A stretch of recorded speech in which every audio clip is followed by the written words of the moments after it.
महंगाई को देख के मुझे कहना पड़ रहा है, डूब मरो दिल्ली वालों, डूब मरो। जब 400 रुपया गैस का सिलेंडर था तब एक मंत्री वीरांगना हो जाती थी और गैस के सिलेंडर पर चढ़ बैठती थी। लोग पूछते हैं वो मंत्री जी कहां है? कि प्रधानमंत्री जी की उम्र के साथ ये रुपया कंपटीशन कर रहा है। अरे वो तो प्रधानमंत्री जी अच्छे थे कि उन्होंने अपनी उम्र से आगे कभी नहीं जाने दिया। मोदी जी की 2 बर्थ डेट है और दोनों बर्थ डेट की उम्र से आगे आज रुपये की कीमत चली गई है। वो कहते थे रुपया गिरता है तो समझ लो दिल्ली की सरकार की इज्जत गिर रही है। मैं आज कहता हूं कि आपने तो रिकॉर्ड ब्रेक कर दिया। धन्यवाद। आओ तो सही। मैं महंगाई पे चंद लाइनों के साथ मेरी बात शुरू करना चाहता हूं।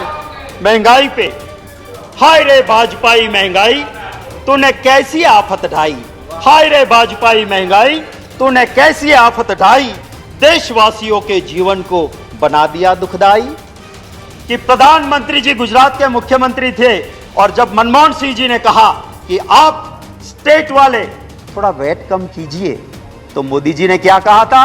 भाइयों बहनों, ये दिल्ली वाले पाप करते हैं और राज्यों को कहते हैं कि तुम ढो डालो। हम कहां से धोएंगे? कम करना है तो तुम्हारा एक्सरसाइज करो। तुम्हारे पाप से पेट्रोल डीजल बढ़ता है, हम वैट कम नहीं करेंगे। ये मोदी जी ने खुद कहा था। वीडियो है मेरे पास, मेरे खिलाफ प्रिविलेज करना, मैं वीडियो दिखा दूंगा कि 1 पैसा कम नहीं किया था वैट का। कहते थे 2014 में बहुत हुई महंगाई की मार, अब लोग कहते हैं बस कर मोदी सरकार। मैं ये भी कहना चाहता हूं कि सच को परेशान करने या जेल में डालने से ना रावण का शासन सलामत रहा था, ना कंस का रहा था, ना अंग्रेज का रहा था। आपका कहां से रहेगा?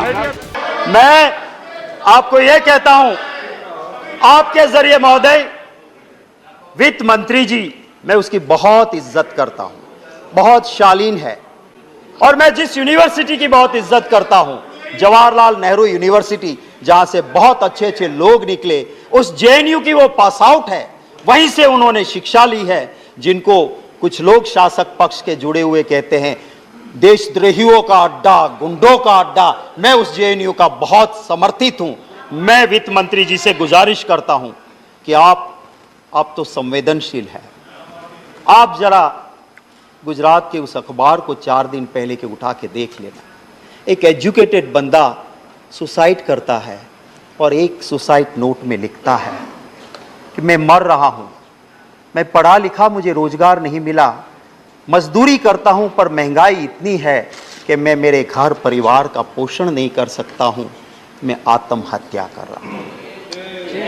रोज की कहानी। मैं दूसरी बात आपसे करता हूं, उस बोटाड डिस्ट्रिक्ट के रोजीद विलेज में महोदय एक कांड होता है। महात्मा गांधी जी की भूमि, जहां नशा बंदी है, शराब बंदी है, वहां शराब बिक नहीं सकती है, वहां पे जहरीली शराब आती है, 75 लोग जान गंवा देते हैं। मैं विषय इसी के जुड़ा है, मैं कहता हूं। और उसी वक्त पे कुछ बच गए, उनकी आंखें गई, किडनी गई। वो कहता है इंटरव्यू में कि मैं मजदूर हूं, मैं शराब नहीं पीता था, महंगाई इतनी है कि मैं डबल शिफ्ट में काम करके डबल मजदूरी करता था, इतनी तनतोड़ मेहनत करता था कि रात को सोने के लिए मैं थोड़ी सी शराब ला के पीता था और जिसमें जहरीली शराब आई।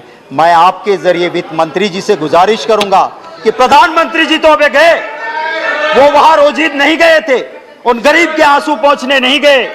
वित्त मंत्री जी आप पधारो, मैं आपके साथ चलूंगा, हम दोनों जाएं और उसके घर के लोगों के आंसू देख के फिर आप स्वीकार करना कि महंगाई है कि नहीं, और हम दोनों जाए और वो परिवार कहे कि महंगाई नहीं है। मैं आपसे और इस हाउस से भी माफी मांगूंगा कि मैंने जो भाषण दिया था वो मैं विड्रॉ करता हूं और माफी मांगता हूं। हकीकत तो ये है कि लोग बहुत परेशान हैं।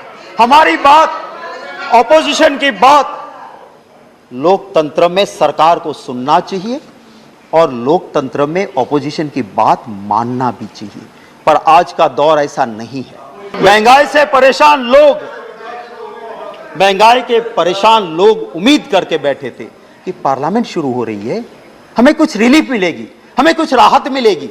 राहत नहीं दी, आपने जीएसटी का और मार दिया। रिलीफ देने की बजाय जीएसटी और बढ़ा दिया। और किन चीजों पे बढ़ाया आपने?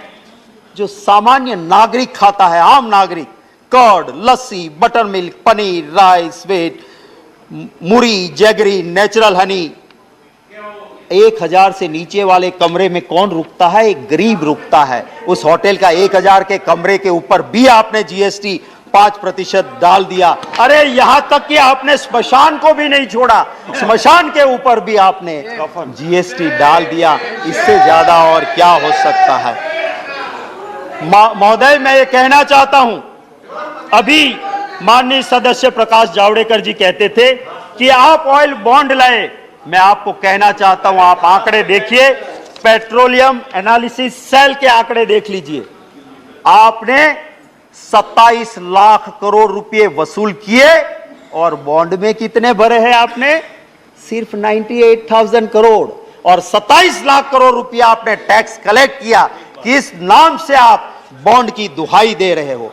मैं महोदय जावड़ेकर साहब, माननीय सदस्य श्री कह रहे थे कि इंटरनेशनल मार्केट, मैं याद दिलाना चाहता हूं कि इंटरनेशनल मार्केट रसोई गैस एलपीजी जिसे तय करता है सऊदी अरामको, हमारे वक्त में 2013-14 में इस सऊदी अरामको के मुताबिक 885.2 US डॉलर पर मैट्रिक टन एलपीजी का प्राइस था। और उस वक्त हम देते थे बोतल 400 से 415 में। आपके वक्त में मार्च 2022 में 769 US डॉलर पर मैट्रिक टन एलपीजी, माने सस्ता हो गया। और आपने 400 से 1100 रुपया गैस का सिलेंडर कर दिया।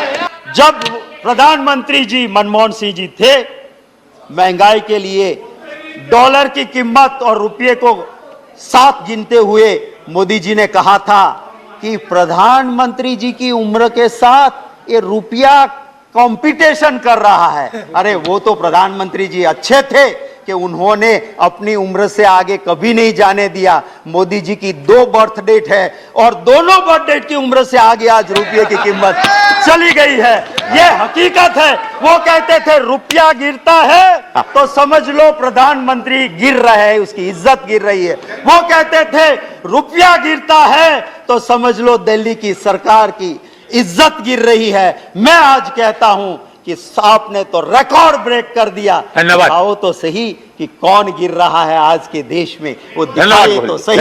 इन्हीं लफ्जों के साथ आप इजाजत दें तो 2 लाइनें जो सिर्फ मैंने दी है ये इसके ऊपर, महंगाई के ऊपर, आप अगर 2 मिनट दे दे तो मैं 2 लाइनें। आपका टाइम ओवर हो चुका है। बस एक कविता की 2 पंक्तियां।